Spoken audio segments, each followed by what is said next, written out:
Students, अल्लाह ताला के बबरकत नाम से शुरू जो बहुत मेहरबान हायत रहम करने वाला है। फर्स्ट ईयर फिज़िक्स का टॉपिक 4.6 एस्केप वेलोसिटी करेंगे। बच्चों, आपके पास एस्केप वेलोसिटी क्या होती है, इसको समझाने से पहले एक हल्का सा जो है हम लोग एक डायग्राम से चीज़ समझते हैं। लेट्स सपोज बच्चों, ये आपके पास क्या है, अर्थ है। ठीक है, अर्थ पे कोई चीज़ पड़ी हुई है, ऑब्जेक्ट, हम उसको पकड़ के और उसको कुछ वेलोसिटी दे के ऊपर को फेंकते हैं, कुछ हाइट पे फेंकते हैं। लेट्स सपोज कि मैंने यहाँ तक फेंका। ठीक है, तो क्या करेगा वो ऑब्जेक्ट, इस पॉइंट पे मैक्सिमम जितनी हाइट तक वो जा सकता है वहाँ तक जाके उसके बाद फिर वापस ज़मीन पे आ जाता है। फिर अगेन हमने उस ऑब्जेक्ट को पकड़ना है और उसको थोड़ी सी वेलोसिटी जितनी पहले दी थी उससे थोड़ी ज़्यादा देनी है। तो वेलोसिटी ज़्यादा मतलब फिर डिस्टेंस वो थोड़ा ज़्यादा कवर करेगा, तो वो इतनी हाइट पे जाके मतलब हमने वेलोसिटी थोड़ी ज़्यादा दी तो इस पहले जिस हाइट पे गया था उससे थोड़ी ज़्यादा हाइट पे जाके फिर वापस ज़मीन पे आ जाएगा। फिर आपने अगेन ये प्रोसेस करना है, फिर थोड़ी अपनी वेलोसिटी बढ़ानी है, तो फिर ये यहाँ इस हाइट तक जाएगा और वापस फिर ज़मीन पे आएगा। करते करते एक टाइम ऐसा आएगा कि आपका ऑब्जेक्ट जो है, आपने इन्फिनाइट टाइम्स जब आपने ये वेलोसिटी बढ़ाते गए एक टाइम ऐसा आएगा कि आपका पार्टिकल इतनी हाइट पे चला जाएगा कि फिर वापस नहीं आएगा। क्यों? इसकी रीज़न क्या होगी? क्योंकि आपके पास अर्थ की होती है ग्रेविटेशनल फील्ड होती है। अर्थ के गिर्द एक फील्ड होती है जिसमें वो अगर आप ऑब्जेक्ट को फेंकते हो ना हाइट पे, तो वो उसको खींच ले अपनी तरफ अट्रैक्ट कर लेता है ग्रेविटी की फोर्स की वजह से। लेकिन एक टाइम ऐसा आता है कि आप इतनी हाइट बढ़ा लेते हो, इतना डिस्टेंस ज़्यादा हो जाता है कि वहाँ ग्रेविटी की फोर्स ना होने के बराबर होती है। क्यों? देखिए, हमने फोर्स का फार्मूला पढ़ा हुआ, G capital M over are का स्क्वायर। तो जो आपका डिस्टेंस या हाइट बढ़ती जाएगी, हाइट बढ़ने का मतलब है कि ग्रेविटी की फोर्स जो है वो कम होती जाएगी। ठीक है, तो ग्रेविटी की फोर्स जो है कम होती जाएगी और आप एक टाइम ऐसा आएगा कि आप इन्फिनाइट डिस्टेंस तक जब ऑब्जेक्ट को ले जाओगे तो वहाँ ग्रेविटी की फोर्स ख़त्म हो जाएगी। जब ग्रेविटी की फोर्स लगेगी नहीं तो फिर ज़मीन पे वापस वो ऑब्जेक्ट नहीं आएगा। तो यही सारा जो है आपके पास इतनी वेलोसिटी, मतलब आप इतनी वेलोसिटी दे दो कि वो ज़मीन की ग्रेविटी की फील्ड से ऑब्जेक्ट बाहर चले जाए, तो वो वाली वेलोसिटी जो होती है वो एस्केप वेलोसिटी कहलाती है। ठीक है, तो यही सारी चीज़ें यहाँ उसने डिस्कस की हुई हैं कि it is our daily life experience, ही हमारा रोज़मर्रा ज़िंदगी का एक तजर्बा है कि that an object projected upward comes back to the ground, कि एक ऑब्जेक्ट को जब प्रोजेक्ट किया जाता है या फेंका जाता है अपवर्ड कुछ हाइट पे, तो वो कम बैक आता है after rising to a certain height, एक ख़ास हाइट तक जाके उसके बाद उसने वापस आना होता है। वो क्यों वापस आता है? कहते हैं this is due to the force of gravity, क्योंकि उस पर ज़मीन की ग्रेविटी की फोर्स लग रही होती है जो कि किस डायरेक्शन में होती है, डाउनवर्ड को, नीचे को ज़मीन जो है ग्रेविटी की फोर्स लगाती है, इसलिए जो ऑब्जेक्ट ऊपर को जा रहा होता है वो दोबारा वापस आता है।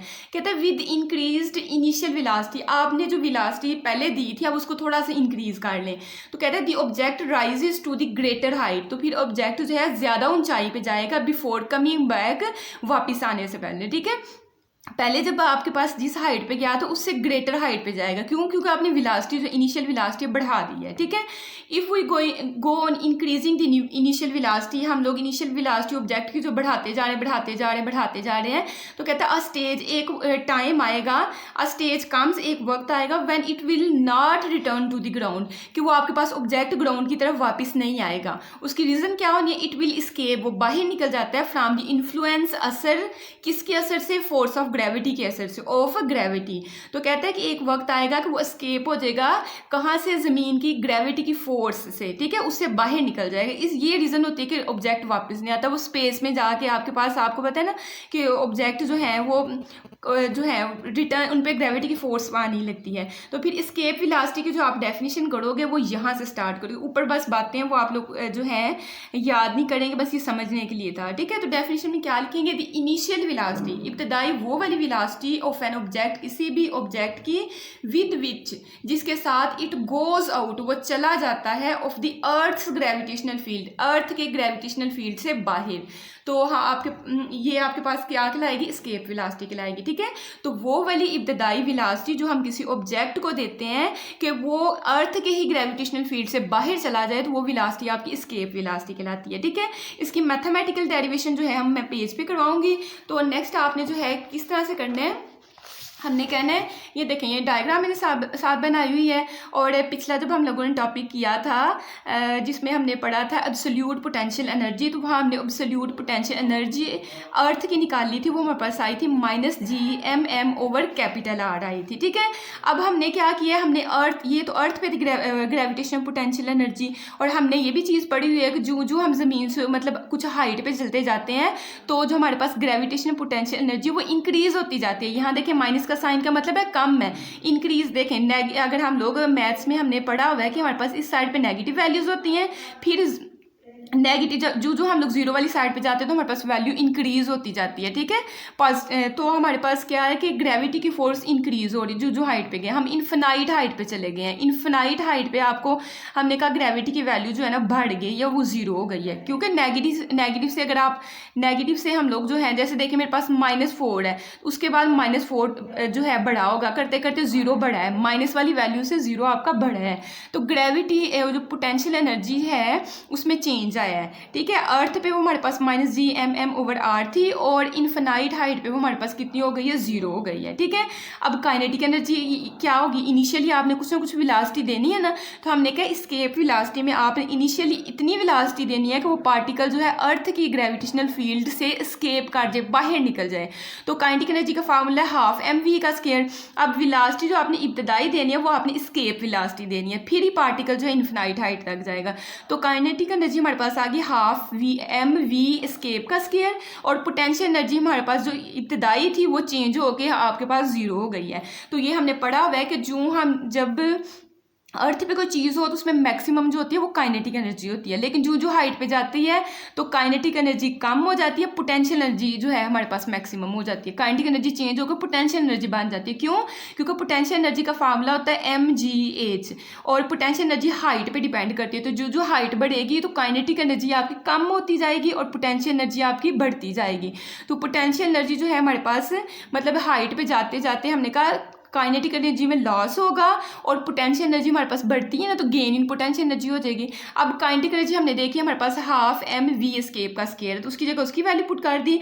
और काइनेटिक एनर्जी गेन कितनी होगी, देखें इनिशियली इतनी वो potential energy gain in potential energy, तो पोटेंशियल एनर्जी जो है गेन कितनी होगी, इनिशियली हमारे पास ये थी और फिर बाद में हमारे पास जीरो हो गई है। ठीक है, तो गेन हम लोग कैसे निकालेंगे, फाइनल माइनस इनिशियल।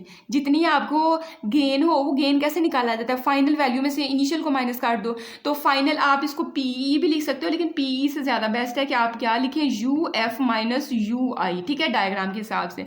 तो फाइनल हमारे पास क्या थी, पोटेंशियल एनर्जी हमारे पास फाइनल वाली जो है ये वाली है और इनिशियल वाली ये वाली। तो फाइनल वाली हमारे पास जीरो है और इनिशियल वाली हमारे पास क्या है, -GMM/R। तो हमने वैल्यू दोनों की पुट कर दी। अब देखिए माइनस माइनस प्लस होता है, जीरो में ये वैल्यू ऐड करेंगे तो आपके पास यही आएगा। ठीक है, अब नेक्स्ट आपने क्या करना है, इस साइड पे आपके पास काइनेटिक एनर्जी की वैल्यू थी और यहाँ आपके पास पोटेंशियल एनर्जी की वैल्यू है। m से आपने वैसे m कैंसिल कर देना है। हमें v एस्केप का आंसर चाहिए, तो 2 इस साइड पे डिवाइड हो रहा है, इसको दूसरी साइड पे जब इस साइड पे लेके आएंगे तो मल्टीप्लाई हो जाएगा g के साथ। तो देखें इस साइड पे डिवाइड हो रहा था, यहाँ मैंने g के साथ मल्टीप्लाई करवा दिया। अब इस स्केयर को खत्म करना है, तो आपको पता है स्केयर को खत्म करने के लिए दोनों साइडों पे आपको अंडर रूट लेना पड़ना है, तो मैंने अंडर रूट ले लिया। ठीक है, ये स्केयर रूट से खत्म हो गया, तो यहाँ v एस्केप रहेगा और अंडर रूट में आपके पास ये आंसर आ गया। तो v एस्केप का आपके पास ये भी एक फार्मूला है, लेकिन अक्सर न्यूमेरिकल प्रॉब्लम्स में हमें जो है ये वाली वैल्यूज़ नहीं देता। अक्सर न्यूमेरिकल प्रॉब्लम्स में हमें r और g की वैल्यू दे देता है, कहता है v एस्केप निकालना है। तो उसको फिर इसको मजीद फर्दर अगर हम लोग हल करें तो हमें ये भी तो पता है ना कि हमने ग्रेविटेशनल फोर्स का फार्मूला पढ़ा हुआ है GMM/R का स्केयर, और साथ हमने 9th क्लास में पढ़ा था कि ज़मीन पे किसी भी चीज़ का जो वेट होता है ना वो ग्रेविटेशनल फोर्स की, वेट जो होता है वो ग्रेविटेशनल फोर्स की वजह से होता है, और वेट का फार्मूला होता है mg। ठीक है, तो आपके पास f जो होता है वो mg के बराबर भी होता है, तो f की जगह हमने mg पुट कर दिया, बाकी ये वाली चीज़ जो हमने वैसे की वैसी रहने दी। ठीक है, नेक्स्ट देखिए आपके पास m से m कैंसिल हमारा हो जाएगा। हम असल में चाह रहे हैं कि इसको मज़ीद हल करना, तो इसमें आपने ना GM/R का आंसर निकालना है। तो देखिए जब हमने ये m से m कट कर दिया तो GM/R का हमें आंसर चाहिए, लेकिन यहाँ r स्केयर, तो आप समझे यहाँ r 2 टाइम्स अलग अलग लिखा हुआ है, तो r इस साइड पर एक जो है डिवाइड हो रहा है उसको g के साथ आपने क्या करना है, नेक्स्ट स्टेप में मैंने भी देखें वैसे लिखा है, कटिंग करके हमारे पास ये चीज़ बन रही है ना, तो यहाँ आप समझे कि आर आपका जो है 2 टाइम्स लिखा हुआ है, तो आर इस साइड पे क्या हो रहा है, डिवाइड हो रहा है, जी के साथ जाके मल्टीप्लाई हो जाएगा।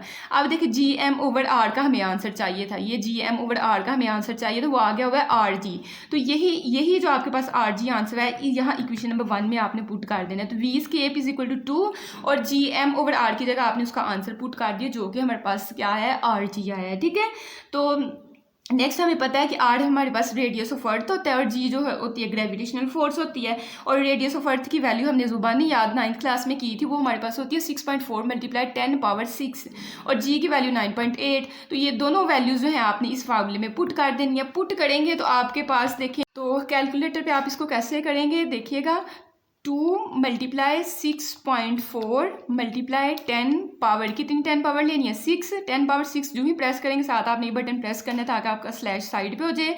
इसको भी मल्टीप्लाई हमने किसके साथ करना है, 9.8 के साथ। ठीक है, 9.8 के साथ, तो हमारे पास इस तरह से आंसर कुछ आएगा। ठीक है, अब इस आंसर का भी आपके पास अंडर रूट है, तो अंडर रूट हमने प्रेस किया, उसके बाद आंसर वाला बटन और फिर इक्वल वाला बटन प्रेस करना है, तो हमारे पास 11,200 आंसर आ रहा है। ठीक है, तो ये हमने लिख दिया 11,200। वेलोसिटी फाइंड कर रहे थे, साथ मीटर पर सेकंड आ जाएगा। अब देखें कहीं पॉइंट नहीं आ रहा, लास्ट पे पॉइंट पड़ा हुआ है, तो आपने पॉइंट को जो है 3 डिजिट मूव करवा देना है लेफ्ट साइड पे। तो 3 डिजिट जब मूव करवाएंगे तो पॉइंट कहाँ आ जाएगा, 11 के बाद आ जाएगा, तो 11.2 आपका बन जाएगा। अब हमने पॉइंट को 3 डिजिट मूव करवाया, तो साथ हम लिखेंगे मल्टीप्लाई 10 पावर 3। ठीक है, और साथ मीटर पर सेकंड जो यूनिट है वो हमने वैसे लिखा। अब 10 पावर 3 आपके पास क्या होता है, किलो। ठीक है, तो किलो मीटर पर सेकंड आपके पास फाइनल आपका वी स्केप का आंसर आ जाएगा। तो हमने जो है टॉपिक जितने आसान तरीके से हो सकता है वो डिस्कस कर लिया हुआ है। अगर वीडियो पसंद आई तो चैनल को लाइक करें, सब्सक्राइब करें, दोस्तों के साथ शेयर करें। अल्लाह हाफिज़।